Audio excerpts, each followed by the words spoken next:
Hi everyone, welcome back to our channel. In this video, I'm going to let you know the ways to set up and enroll in Zelle. In order to do this procedure or to create an account, you have to follow the steps. First thing, you need to start by installing the application in your mobile device. You could either use an Apple Store or from your Google Play Store.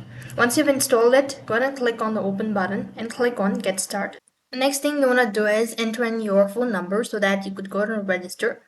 As soon as you're done entering your phone number, click the continue button and move on to the next step.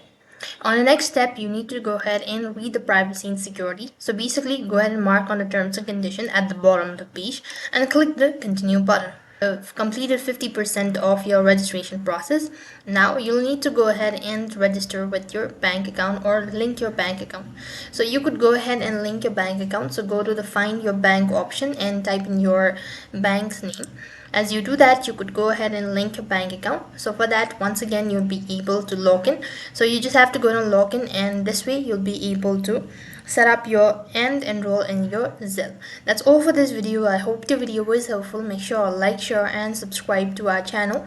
Thank you for watching. See you in the next video.